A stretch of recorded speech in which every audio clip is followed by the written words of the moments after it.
Esto ha sido el podcast número 3 de la Desescuela. El próximo programa hablaremos sobre la cultura de lo difícil. La cultura de lo difícil, exactamente. No olviden darle like al video y seguirnos en nuestras redes sociales que aparecerán abajo de este video. Y ayúdenos a compartir el mensaje de la Desescuela de alegría y rebeldía educativa a través de compartir este video con la gente que ustedes conocen. Gracias por escucharnos. Gracias. Yo quiero terminar antes este programa con Junior Bocalón y nos vamos a Madrid y ojalá quedemos campeón. Bye. Bye. Hola a todos los desescueleros del mundo, ¿cómo están? Bienvenidos y bienvenidos al podcast que hacemos desde la Desescuela. Somos un laboratorio de didácticas creativas enfocadas en transformar la educación a través de la diversión, diseñando cursos, talleres y experiencias significativas. En este episodio hablaremos sobre un tema que a muchos les ha causado pesadillas y es los exámenes. ¿Y serán que sirven para aprender realmente o para qué sirven? Me acompaña como siempre Cristina. Cristi, ¿cómo estás? Bien, ¿y vos, Oscar? Bien, aquí empezando otra faena más en este podcast. ¿Qué me cuentas? ¿Qué has hecho últimamente? Últimamente he estado estudiando nuevamente el método científico en mi diplomado. Te digo que está difícil recordar algo que usé hace bastante y que no he estado usando últimamente. Yo el método científico creo que es algo súper útil. Lo que sucede, y puede ser tema de otro podcast, es que muchos profesores nos los hacen súper aburridos. Sí. Pero eso lo podemos hablar en otra ocasión. Entonces podemos pasar al tema, el de la pesadilla. Que cuando me dijiste el tema, quedé preocupada con las evaluaciones. ¿Por qué? Porque alguna experiencia que tengas. Demasiadas. Siempre tengo experiencias en las que no puedo dormir, en las que me preocupa. Quizás antes de empezar a hablar de experiencias y demás, hablemos un concepto básico que nos puede ayudar para comprender mejor, y es evaluación.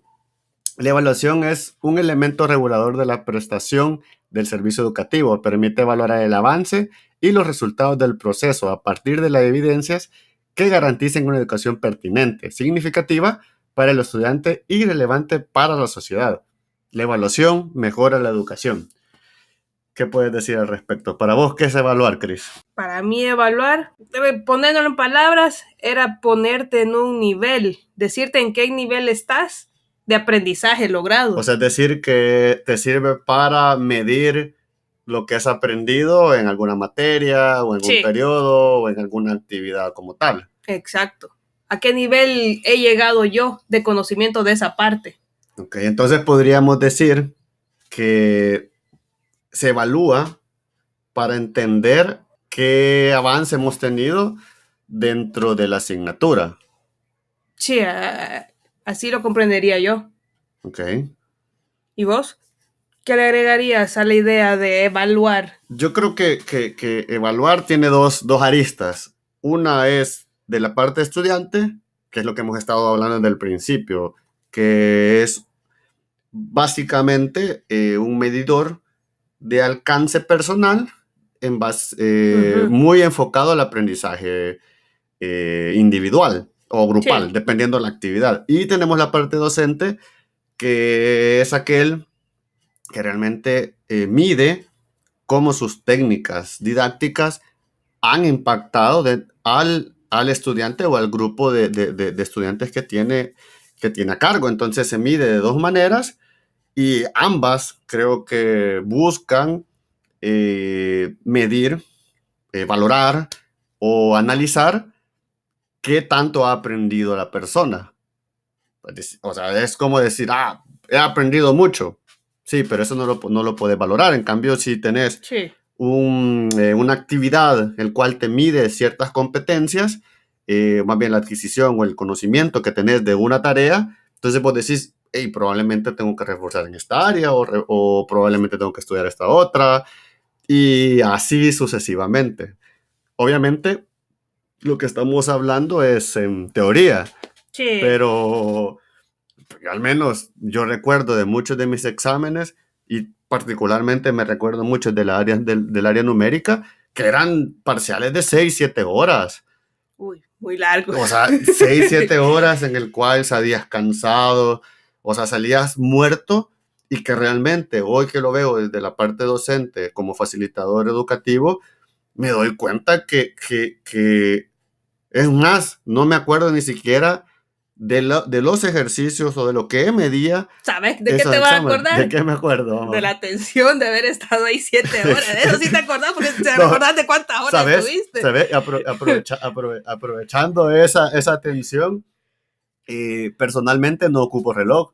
Y viene justamente una mala experiencia que tuve en un examen del área de las estructuras dentro de la carrera de arquitectura. Y es que justamente teníamos un tiempo determinado de aproximadamente 3-4 horas para realizar 3 ejercicios. Sí. Obviamente esos 3 ejercicios en teoría cumplían todos los elementos de la unidad didáctica que se estaba midiendo, pero llevaba un reloj. Entonces, de la desesperación, de la ansiedad, del nerviosismo que invadió mi cuerpo en ese momento, o sea, era cada 15 minutos el reloj. Y pasé casi media hora solo viendo el reloj y desesperándome porque no sabía cómo resolver el examen. Me tuve que quitar el reloj y dije, ok, Oscar, en este momento te vas a enfocar a hacer la tarea y lo vas a resolver. Entonces tuve que controlarme, tranquilizarme. Incluso el profesor me decía, mira, ¿qué te pasa? Le dije, mire, o sea, estoy súper desesperado. Entonces, desde entonces, no controlo el tiempo de las actividades cuando tienen que ver mucho con este tipo de nervios. Y es una actividad de alta tensión, cuando no debería ser una actividad de alta tensión. O sea, es una evaluación. Solo debería demostrar lo que ya aprendí. Claro, o sea, es una evaluación formativa, el cual me debe decir, en este caso, una unidad, qué tanto has aprendido o qué tanto no. Sí, y exactamente. Tener ese feedback y decir, ok, para la siguiente unidad voy a mejorar y voy a crecer a través de eso. Pero realmente vos tenías un objetivo claro, estudiar para pasar el parcial. Sí. Uy, para eso ya nos lleva entonces a la segunda interrogante. ¿Por qué evaluamos? ¿Por qué evaluamos? ¿Por qué crees que evaluamos? El profesor y las instituciones para tenernos en mediciones y decir, esta persona está en este nivel y este nivel. Pues al final creo que evaluar no es malo porque tenés justamente, como vos decís, un valor cuantificable y cualificable del proceso educativo. Entonces vos decís, estoy fallando en esto o estoy haciendo bien esto. Sí, soy muy bueno en esto y yo puedo desarrollar esto así.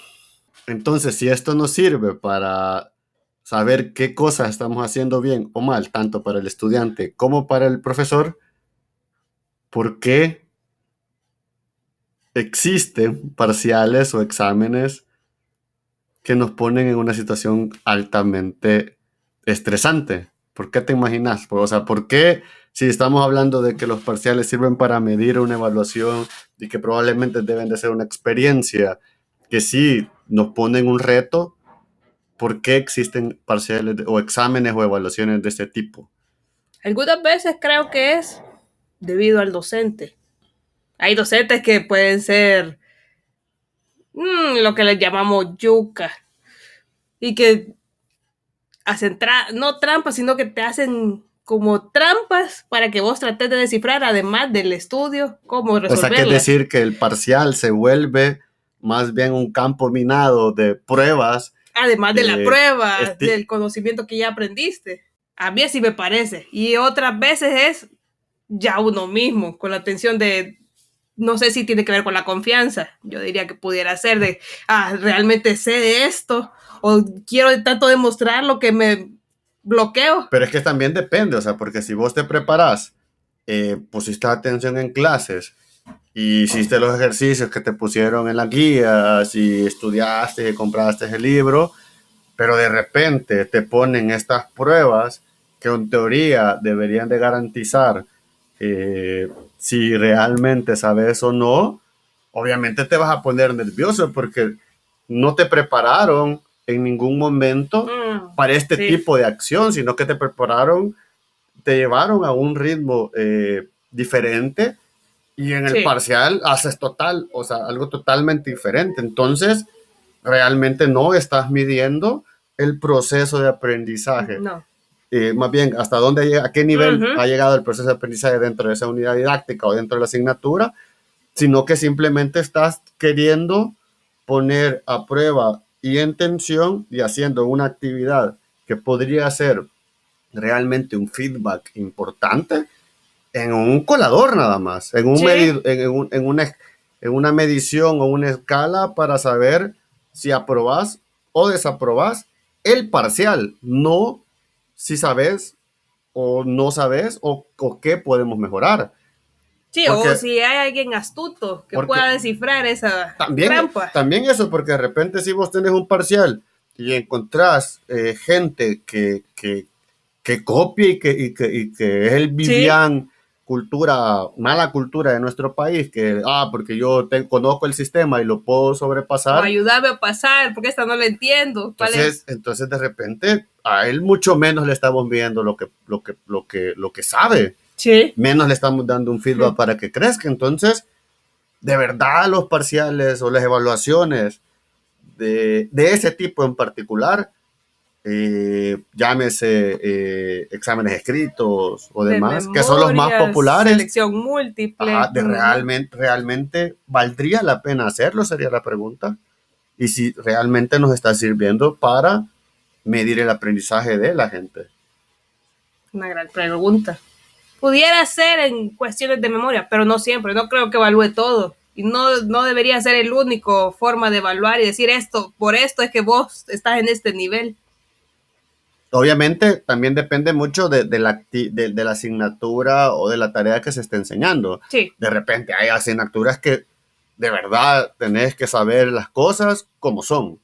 Sí, Y literal. y literalmente tenés que formar ese tipo de conocimiento.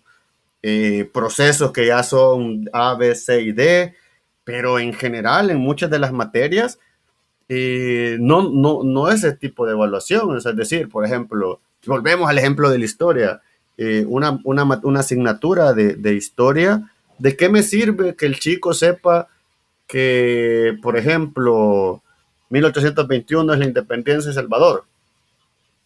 O sea, es una fecha, es un dato. Sí, un dato. Que a mí, en general, me serviría que sepa eso, pero que me serviría también más aún que el chico entienda que veníamos de un proceso de conquista, que hubo una pelea del poder interno económico, del feudalismo nacional y que nos llevó Exacto. a quererse separar del yugo, por así decirlo, de la España. Me lleva el mismo tema, el ejemplo de cuando te aprendías los códigos o ¿cómo se llama? La de la independencia. No, lo que tenemos nosotros. La Constitución de la República. Pues, cuando te hacían exámenes de, dígame tal artículo.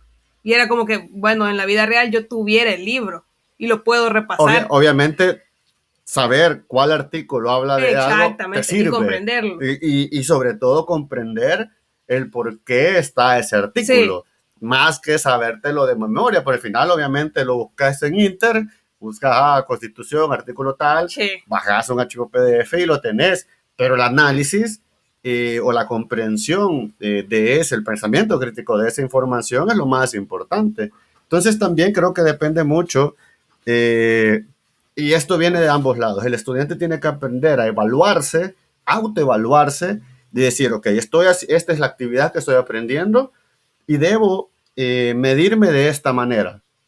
Así como el docente tiene que aprender a autoevaluarse y ser evaluado por el alumno. Es que tiene que hacer las dos cosas. Estudiante y docente, autoevaluarse. Sí. El estudiante, estoy aprendiendo de verdad lo estoy entendiendo lo que me están tratando de decir, o de repente no entiendo, comunico al docente, mire, tengo problemas para la comprensión de lo que usted está tratando de comunicarme. Y el docente obviamente tiene que hacer evaluaciones constantes de observación, de actividades, variar un poquito el tema de evaluación para poner en diversas situaciones al estudiante, preparar al estudiante en diversas situaciones para que responda primero a un conocimiento que va a adquirir, a un aprendizaje que va a adquirir dentro de esta actividad. Práctica y de experimentación. Y tenés el punto que también tiene que debería de ser con comportamiento y actitud. es todo. O sea, cuando evaluamos, cuando realmente evaluamos dentro del aula, debería de ser un factor. Una cosa es el parcial, la actividad. Ajá. Otra es un tema actitudinal. Pero todo va en todo junto. va junto, pero a veces, por ejemplo, vos, para un parcial de esta manera, de repente a mí me tocó hacer parciales enfermo. Sí. O sea, estaba yo todo en silencio, yo en el fondo como que fuera tambor. O sea, y toda la gente, shh, cállate, o sea, pero estaba enfermo y ahí estaba haciendo el parcial.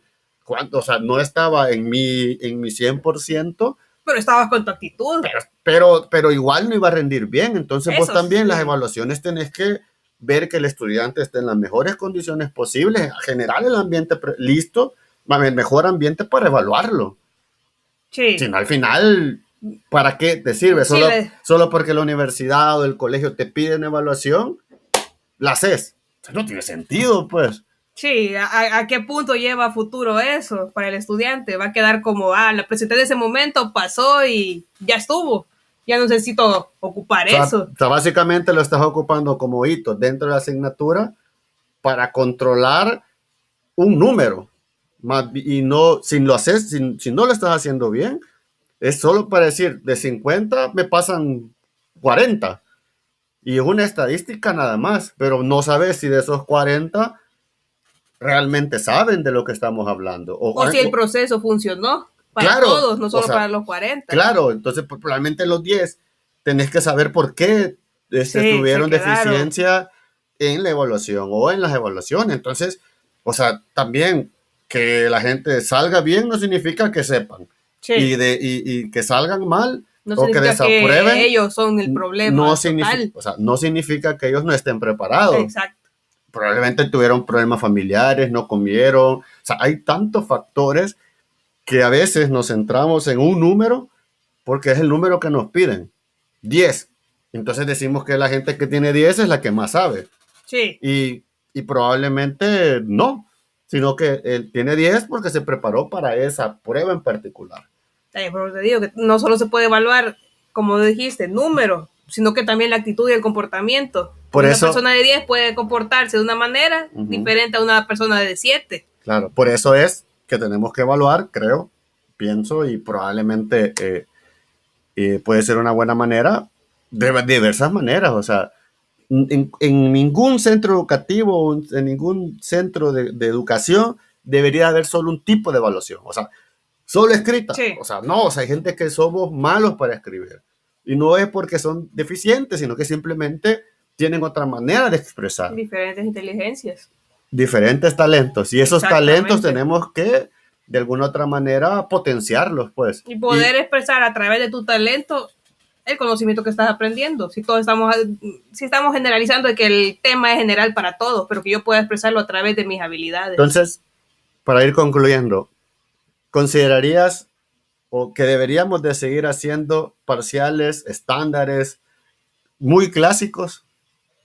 No. En primer lugar, porque me torturaron al principio y me siguen torturando. Me decís que voy a hacer un parcial tradicional, me voy a poner nerviosa, no voy a dormir. Y lo que vas a sacar de mí es ese recuerdo. Más que lo que recuerde de memoria que haya hecho. Yo creo que justamente deberíamos de hacer... Debe de cambiarse. Evaluaciones dependiendo lo que nosotros observemos en el día a día con los diferentes grupos que tenemos y para potenciar los talentos de cada uno de nuestros chicos. Es decir, sí. Si de repente, obviamente no vas a hacer, si son 20 evaluaciones diferentes, sino que haces a lo largo del ciclo o a lo largo del semestre o a lo largo del año diversas actividades para que todos tengan la oportunidad de sobresalir y de poderse medir.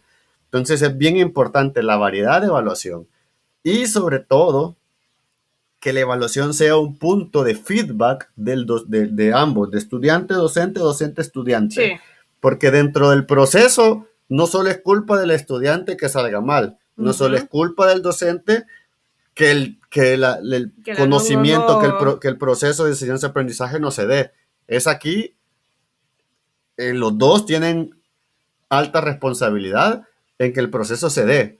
El estudiante tiene que dar y obviamente el docente también tiene que dar, porque el docente también aprende del estudiante. Entonces, Este binomio se tiene que dar constantemente y la evaluación puede ser un punto para controlar y generar una armonía de comunicación y de interconexión de información. Y creo que con esto terminamos el podcast número 3 de la desescuela. En el próximo programa hablaremos sobre la cultura de lo difícil. Y tiene que ver mucho con el tema de los exámenes y la frase típica: este docente hace los parciales muy, muy difíciles y es el mejor para mí. No olviden darle like al video, seguirnos en nuestras redes sociales y ayudarnos a compartir el mensaje de la desescuela de alegría y rebeldía educativa. Así que gracias por escucharnos. Gracias.